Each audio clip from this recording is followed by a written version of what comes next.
Taurus Collective Reading. Hello mga my dear Taurus. Hello. Kumusta po kayo mga my dear? I hope and pray mga my dear Taurus na sa mga oras na ito habang pinapanood mo or pinapakinggan mo my dear ang ating reading is nasa mabuti kang kalagayan. Gusto ko rin mga my dear na magpasalamat sa inyo sa walang sawang suporta at pagmamahal na pinapakita po ninyo sa akin at sa ating channel. From the bottom of my heart, maraming salamat po mga my dear. And sa mga hindi pa po nakakakilala sa akin, hayaan nyo po na ipakilala ko ang aking sarili. My name is RJ, your tarot card reader. Okay, so collective reading tayo ngayon. Collective reading. Tingnan natin my dear. Start tayo sa iyong energy, okay? Energy mo. Ito hindi ko na to masyadong babalasahin, my dear, kasi na-shuffle ko naman na to kanina.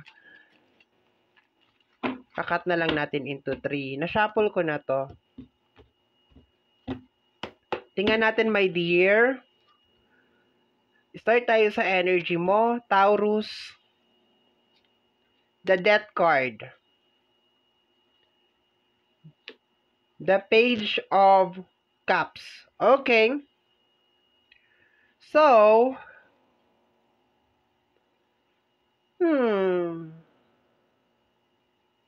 So, nakukuha ko dito, my dear, parang inaano mo yung emosyon mo.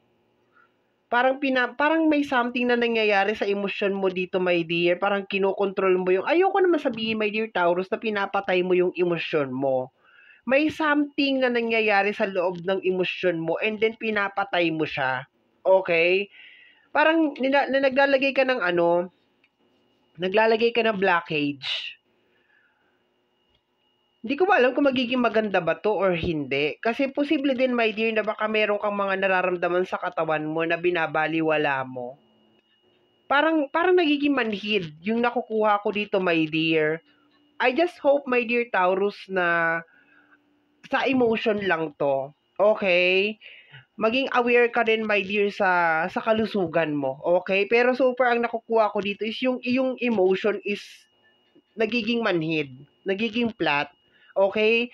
There's a tendency na parang hindi mo siguro iniinda masyado yung pagod. Yun ang nakukuha ko as of this moment.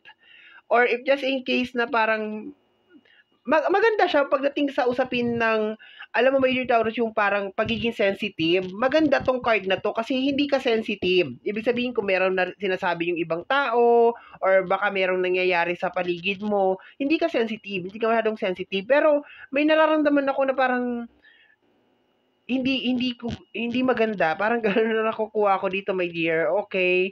Kasi parang hindi ka nakakaramdam ng pagod. Baka trabaho ka ng trabaho, yun ang nakukuha ko dito, my dear. So, 'di ba, hindi din maganda 'yon. So, kung meron ka mga nararamdaman, magpahinga ka rin, okay? So, yun ang nakukuha ko dito. Okay? So, tingnan natin yung energy ng iyong past, the Three of Pentacles, and the Three of Wands. Okay? Meron kang inumpisahan dito, my dear Taurus. Posibleng business, career, okay, in the past. Something na may kinalaman sa pagkakaperahan. Yun ang nakukuha ko dito. I think todo sub-sub ka talaga, my dear, ngayon siguro sa pagtatrabaho dito sa energy ng dalawang card na to. Okay? So, yun ang nakukuha ko. Talagang sub-sub ka talaga, my dear, sa pagtatrabaho. Talagang todo-todo talagang iyong work. Kasi ito, my dear, this is related sa energy ng collaboration. And number 3 din to, 3 of Wands. So, posibleng meron ka talagang inumpisahan na pagkakaperahan, okay, related sa energy ng money, posibleng business, career, ayan. And dito, sabi ko nga sa'yo, my dear, sa overall na energy, parang talagang trabaho ka lang ng trabaho, yun ang nakukuha ko, my dear. Okay, talagang work ka lang ng work. Okay? So, tingnan natin yung blockage. The Ace of Cups and the Page of Wands. Okay. Gusto mo maging malaya. Ano to, my dear Taurus? Malaya sa Teka lang ha. Kasi this one is energy ng freedom and blockage mo siya. So, hindi ka malaya as of this moment. Ace of Cups and the Page of Wands. So, parang hindi ka malaya. Okay? So, siguro kaya mo to ginagawa kasi gusto mo maging malaya. Kaya as of this moment, sinasantabi mo yung emosyon mo. Talagang todo trabaho ka. Para kang robot. Yun ang nakukuha ko dito, my dear. Para kang robot, wala kang kapaguran. Pero yung blockage mo is hindi ka malaya. Ay, kaya siguro, my dear, kaya mo siguro ginagawa to, talagang sagad-sagaran ka talaga dito, my dear, kasi gusto mo maging malaya, you wanna be free. Gusto mo nang ma-achieve yung mga pangarap mo. This is, hindi na to joke. Itong reading na to, hindi na to joke, my dear Taurus. I can feel na parang gustong-gusto, kung ano yung minamanifest mo, parang gustong-gusto mo na talaga siya. Hindi ka na nagbibiro dito. Talagang seryoso ka na talaga. Okay? Kasi pinapatay mo na yung emosyon mo. Ang pangit man pakinggan, my dear Taurus.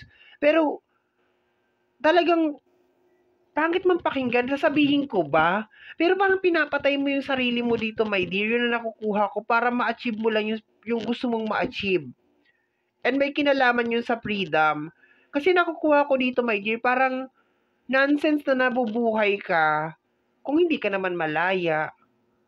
Pero pakiramdam ko, may kinalaman to, my dear, sa manifestation mo. Gusto mo na talaga ma-achieve. Kung ano tong inumpisahan mo in the past, na related kay Three of Pentacles and the Three of Wands, tinatapos mo na siya, my dear.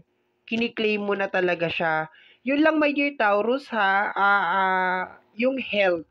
Yun lang. Hindi talaga ako nagre-reading na may kinalaman sa health. Pero, magpahinga. Wala namang masama kung yan ang desisyon mo. Talagang, 'di ba, i-claim mo na kasi para sa iyo naman 'yan, para naman 'yan sa, 'di ba, sa buhay mo, para naman talaga sa iyo 'yan. Pero yun nga, you wanna be free, pero yun nga yung kalusugan mo, okay? Tingnan natin yung future. The Page of Sword and the Three of My dear, ibibigay sa iyo. Nangingilabot ako sa reading na to, my dear.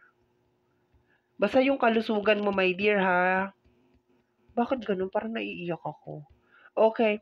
Basta ha, ibibigay sa iyo to kasi Three of Pentacles dito and the Three of Pentacles dito, my dear. And kung titingnan mo si Page, ayan o, para siyang nagbi-pray dyan.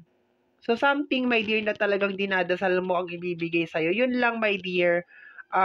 Be careful ka lang talaga sa kalusugan mo. Pangalagaan mo yung sarili mo, 'di ba? Huwag ka magpapabaya kasi walang silbi yung, alam mo yun, may pera ka nga, naging sakitin ka naman or magagamitin mo lang yung kung ano man yun para sa pagpapagamot. So, alagaan mo rin yung sarili mo, magpahinga ka rin, ganun. So, yun nga. Basta gusto mo nang tapusin to. Gusto mo nang maging malaya, my dear Taurus. And kino-confirm dito, my dear, ng ating mga spirit guides sa energy ng future na ibibigay nga na sa'yo yan, my dear. Ibibigay nga na talaga sa'yo. Okay? Kasi dito, my dear, nawawalan ka na talaga ng pakialam. Nawawalan ka na talaga ng keme sa katawan. Nawawalan ka na talaga ng kaartihan or something. Pinapatay mo yung emosyon mo. Wala ka ng pakialam sa sasabihin ng ibang tao. Hindi ka na affected sa energy ng basta parang nag-iba kang tao, my dear. Parang ka nag-change. Parang hindi ikaw si Taurus yun. Parang kahit siguro yung mga tao sa paligid mo parang si Taurus pa ba to? Parang ganun. Kasi ibang-iba yung atake mo, my dear. Ayaw mo akong kausapin, bahala ka sa buhay mo. Ayaw mo ako pansinin, bahala ka sa buhay mo. Basta ako focus lang, focus. And my dear Taurus, mahirap makuha ang focus and concentration mo. Sobrang hirap. Ikaw yung klase ng tao, my dear, na oo, may isang salita ka, pero once na parang tinamad ka, wala na. Ito, my dear, wala akong nakikitang katamaran dito, my dear, sa reading na to. Basta ang nasa isip mo, ayoko na, gusto ko na maging malaya, tatapusin ko na to. This is it. Kahit ano man ang maging kapalit nito, sige na, go na, laban na to. Okay? Ganun ang nakukuha ko dito sa reading na to. Basta, my dear, yung inumpisahan mo sa past, tatapusin mo na siya and ipagkakaloob siya sa'yo, my dear, in the future. Magiging malaya ka na, my dear. Sa usapin man yan ng pinansyal, more on kahirapan ang nakukuha ko, my dear, kasi more on pentacles to eh. Okay? More on pentacles to. Okay? So, etong susunod na card natin is message sa'yo or spiritual message ng iyong mga spirit guide. Okay. So, eto na siya. The Eight of Pentacles. Uy! Ang lakas mo, darling. And the Emperor. My dear, tingnan mo. Tingnan mo ang reading mo. Uy, lahat ng hirap mo, my dear Taurus, nabubulol ako. Lahat ng hirap mo, lahat ng pagod mo, eto na. Sige lang daw, my dear, keep on going. Sige lang, dire-diretso lang. Ayan na, oh, Emperor, oh, success. Okay, Eight of Pentacles related sa energy ng work. Okay? Kaya pala. Okay, bottom deck of the card. Ayan, oh, liwanag, oh. Ang liwanag, mas maliwanag pa sa mga ilaw ko sa sikat ng araw. Bottom deck of the card or the hidden message is, uy, ayan na ang sinasabi ko. The Seven of Swords. Talagang hidden ka talaga, animal ka. Clarification niyan is, the King of Pentacles. Merong mga taong ayaw ka talaga maging successful. Laging ganito ang reading mo, my dear. Okay? Pero to the point na hindi ka naman naapektado, kaya mo siguro, my dear, pinapatay yung emosyon mo. Kasi ayaw mo na maapektuhan dito. Pero my dear, nandyan pa rin sila, oh. Iaangat ko, ha? Kasi para hindi ko makita yung ibang mga cards. Kasi pag nakita ko ibang mga cards, mag-uumpisa na naman tayo, makasagap na naman ng mga energy. Seven of Swords is a backstabbing energy. Ayan, my dear, parang pinagmamasdan ka. Parang sinisilip ka. Parang pinag-aaralan ka. Tingnan mo, my dear, kung paano niya hawakan yung sword. Parang gusto kanyang saksakin. Okay? Pero this is ayoko magsalita ng anything na backstabbing, pero matagal na tong lumalabas sa iyo, my dear. And the King of Pentacles, ikaw to. Ikaw yan. Ayaw ka talaga nila maging successful, my dear. Meron talaga mga energy sa paligid mo na ayaw ka talaga maging successful. Eh, kaya pala, alam mo, medyo na-curious ako sa overall energy mo talaga. Kasi, nung lumabas siya, iba yung atake niya. Yung para bang wala kang pakialam, yung parang wala kang pakiramdam, my dear, as in, yung, parang kang robot na, wala kang pakialam sa sinasabi nila, yung ganun, tapos parang wala kang kapaguran, yung, basta iba-iba yung energy na nilalabas mo sa paglabas nito, my dear, okay? Iba. And sabi ko sa'yo, my dear, baka meron din mga tao sa paligid mo, my dear. Baka itong mga Seven of Swords na ito, itong Seven of Swords na ito, ang medyo na-curious din, my dear. Parang, si Taurus pa ba to? Okay? Pero ayan, my dear, hidden message, bottom deck of the card is the Seven of Swords. Merong mga tao na ayaw kang maging si King of Pentacles. And King of Pentacles is very stable yan, my dear, na energy pagdating, my dear, sa usapin ng pinansyal. Ito, my dear, mataas na to. Itong dalawang card na to. Ito spiritual message mo to, the Emperor. This is energy of power, authority, and success. Okay? Pero mayroong mga tao na ayaw ka talagang magkaroon ng pera. Baka natatakot sa'yo pag yumaman ka na, my dear. Okay? Or baka ayaw nila matalbugan ka. Okay? So, anyway, mga my dear, ang ganda ng reading, pero ang weird, no? Maski ako nawiwirduhan ako. Okay? So, mga my dear Taurus, ito ang iyong collective reading. Somehow, my dear, kung nagustuhan mo ito, especially kung napadaan ka lang, don't forget to subscribe. Pakiclick, my dear, ang notification bell. Ano daw? Notification bell para ma-update ka sa aking mga upload. And free to like, free to share, free to comment sa lahat ng ating mga videos. Once again, my name is RJ, also known as Apo J. Maraming salamat po. And until next time, bye-bye. Thank you, my dear.